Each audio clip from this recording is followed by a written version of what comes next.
नमस्कार. आम्ही आलो आहोत महाडच्या चौदार तळे या ठिकाणी, जिथे बाबासाहेबांनी पिण्याच्या पाण्याकरता सत्याग्रह केला होता.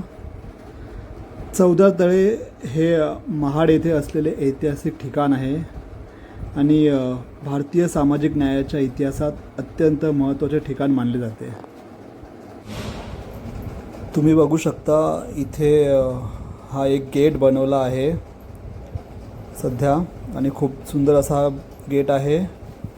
आणि पुढे आल्यावरती तुम्ही पाहू शकता ह्याच त्या पायऱ्या आहेत जिथे बाबासाहेबांनी पाणी प्राशन करून दलितांसाठी चौदार तळे खुले करून दिले होते. आणि सध्या सुशोभीकरणाचं काम चालू आहे. या ठिकाणी एकूण 14 विहिरी आहेत, परंतु सध्या ह्या 12 विहिरी दिसत आहेत आणि 2 विहिरी या दिसत नाही आहेत. सुशोभीकरणाचं काम चालू आहे. हे तुम्ही बघू शकता डॉक्टर बाबासाहेब आंबेडकर सभागृह.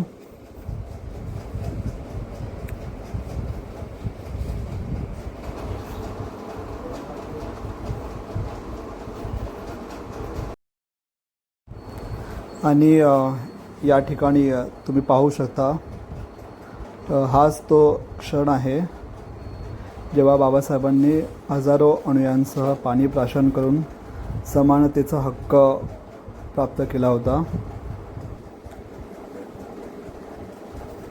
पुढे आल्यानंतर आपण पाहू शकतो कशा प्रकारे गार्डन व्यवस्था केलेली आहे. ऊन खूप कडक आहे, परंतु एक बसण्याकरता डोक्यावरती छपरा हवा असं एखादी व्यवस्था असती तर ते अजून बरं झालं असतं. खूप ऊन कडक आहे आता सध्या. तुम्ही बघू शकता हे आहे भारताचे संविधान. आम्ही भारताचे लोक, एक सार्वभौम प्रतिज्ञा जे आपण पाहतो शाळेच्या पुस्तकांमध्ये, संविधानामध्ये. बाबासाहेबांचा पुतळा.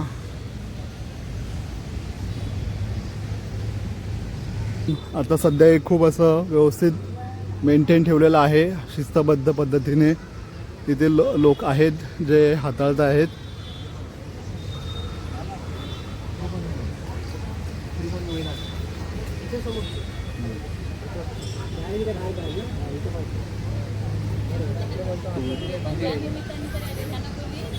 नाही माहीत नाही. प्रचंड उन्हातही बरेच लोक येताना दिसत आहेत आपल्याला इकडे.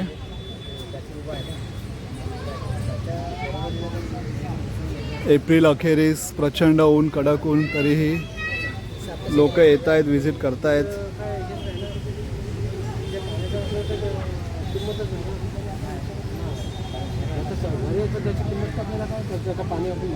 काका पाणी दरवर्षी असं सुकतं काय? हां, चौदार तळ्याची स्वच्छता चालली. हां हां. माननीय भरत शेठ मंत्री साहेब अच्छा. आणि 56 कोटी रुपये निधी आणले अरे वा. महाराष्ट्र शासनाकडून, आणि त्याचंही सौंदर्यीकरण चालू. अच्छा, सुशोभीकरण चालू आहे. त्याचमध्ये तिथे पंप बघा लावले तिकडे. त्या पंपाने पाणी खेचायचं काम चालतं. अच्छा, त्या शिड्यांवरती पंप बघा चालले, पाईप लाईन बघा गेले होते. हो हो हो, दिसली. त्याच्याने ते काम चालतं. ओके. आणि लोकांची गर्दी वगैरे असते इकडे, व्हिजिट येतात इथं 20 मार्च, 25 डिसेंबर, हां. 25 डिसेंबर मनुस्मृती दहनचा कार्यक्रम असतो. अच्छा. आणि 20 मार्चचा चौदार तळ्याचा सत्याग्रह. 20 मार्चला 14 सत्याग्रह आणि 25 तारखेला 25 डिसेंबरला मनुस्मृती दहनचा कार्यक्रम. आणि 6 डिसेंबरला महापरिनिर्वाणचा कार्यक्रम होता आणि 14 एप्रिलचा कार्यक्रम. 14 एप्रिलचा पण कार्यक्रम. आणि लोक वगैरे असे विजिट आता सध्या उन्हामध्ये तर खूप कमी दिसत आहेत. ऊन वगैरे आहे. ऊन आहे त्यामुळे लोक कमी. अच्छा. हां, आता लोक असतात आज संध्याकाळी वगैरे येतात. संध्याकाळी जागा नसते. आणि हे आपले काका सांगत होते शाळेच्या पिकनिक वगैरे येतात ना? हो हो, खूप कुठून कुठून येतात? डिसेंबर अख्ख्या महाराष्ट्रात पिकनिक येतात. नोव्हेंबर डिसेंबरला रोजाने 4 ते 5 एसटी इथे लागलेले असतात. अच्छा. मग दिवसभर चालू असतात. आणि मग त्या लोकांची काय व्यवस्था वगैरे म्हणजे काय करतात ते लोक? इकडे फक्त येऊन विजिट करतात, दर्शन घेतात. रायगडवर जातात. हां बाबासाहेबांचं मूळ गाव आहे त्या गावात जातात. आंबवडे गाव आहे. कुठे बाबासाहेबांचं मूळ? त्याच्या रत्न दापोली मंडणगड तालुका. आंबडवे. मंडणगड. मग इकडे मुलांना येऊन दर्शन घेऊन ते रायगडला जातात. हां आणि ही 2-3 स्थळं तिथं रमाईचं गाव इथे दापोलीमध्ये. दापोलीमध्ये मंडणगाव ना? वनन वननगाव.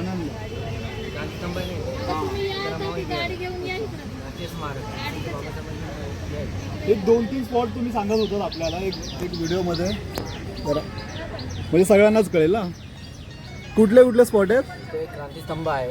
हां रमाबाई विहार आहे. हां हेमनगरच्या बाजूला क्रांतीस्तंभ हां राष्ट्रीय स्मारक आहे. राष्ट्रीय स्मारक आहे. राष्ट्रीय स्मारक आहे. क्रांतीस्तंभ आहे. रमाबाई विहार आहे. हां 14 तळ आहे. आणि गांधारपाड्याला तुम्ही गेलात तर गांधारी गांधारपाली आहे. हां तिथे बुद्धलेणी आहे. अच्छा 1 किलोमीटर अंतरावर बुद्ध लेणी आहे. 1 किलो मोजलं. ठीक आहे चालेल. थँक्यू. आपण खूप छान माहिती दिली. धन्यवाद. तुम्ही इथेच असा सर्व्हिसला? अधिकारी साहेब आहे. अच्छा काय नाव तुमचं? विलास जाधव. विलास जाधव. तुमचं नाव काय? माझं सुदाम कासारे. सुदाम घासारे. विजय कासारे. विजय घासारे. नागोली बोलत तलेवर.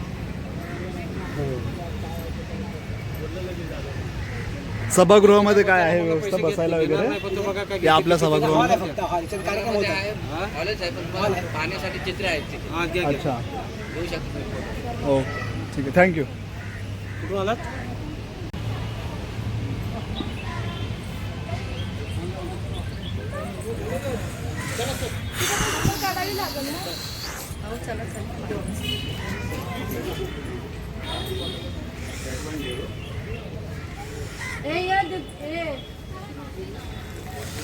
प्रचंड ऊन आहे.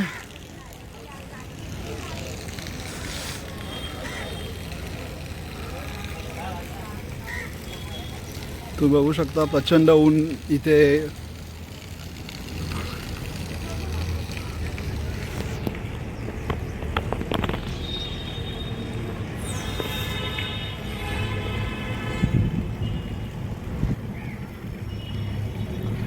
हा संघर्ष केवळ पाण्यासाठी नसून मानवी मूलभूत हक्कांसाठी आहे. जो सत्याग्रह केला तो केवळ पाण्यासाठी नसून मूलभूत हक्कांसाठी होता आणि हे खूप गरजेचं होतं.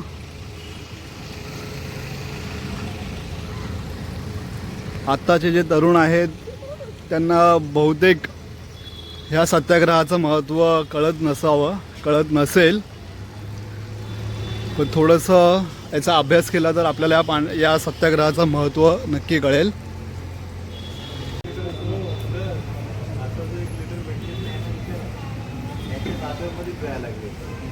आणि तुम्ही काय करा तुम्ही सुट्टी पाहून नाही दिला तुमचा मी ID खरंच क्रिएट करून ठेवतो. तुम्ही नाही करा नका करू तो पुढचा भाग आहे. पटलं ना ते साईन करून तुम्ही हा हॉल आहे सभागृहाचा, परंतु सुशोभीकरणाचं काम चालू असल्यामुळे सध्या बंद आहे. लवकरात लवकर चालू झाल्यास बघायला बरं वाटेल.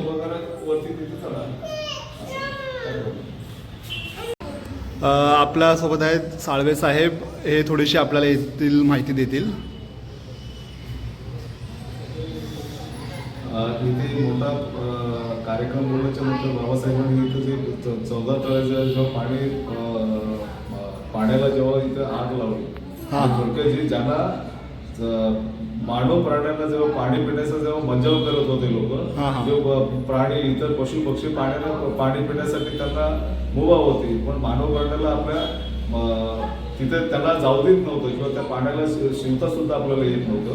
तो बाबासाहेबांनी जो हा पूर्ण पाण्याचा सत्याग्रह केला 1927 साली, 20 मार्च 1927 साली बाबासाहेबांनी इथे पाण्याचा सत्याग्रह केला आणि जो आपल्याला जो मूलभूत जो आपला हक्क आहे तो इथे पाण्यामुळे आपल्याला मिळवून दिला.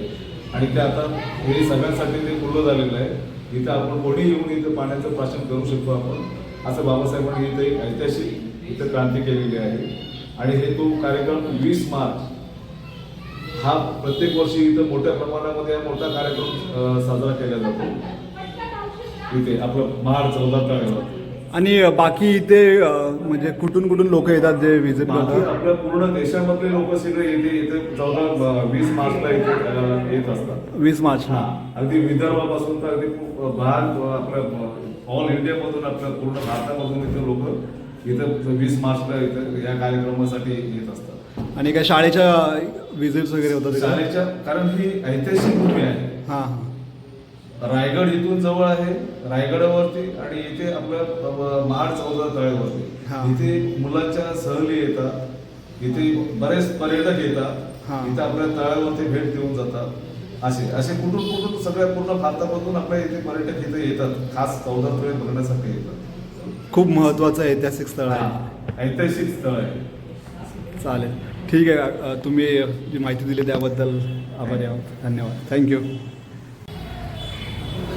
सध्या तळ्यातील पाणी उपसून गाळ काढण्याचं काम सुरू आहे. साधारण 55 ते 56 कोटींचा विकास आराखडा सरकारने जाहीर केला आहे. या तळ्याचे जलशुद्धीकरण, परिसर सुशोभीकरण, स्मारक सुविधा आणि पर्यटन विकासाचा समावेश यामध्ये आहे.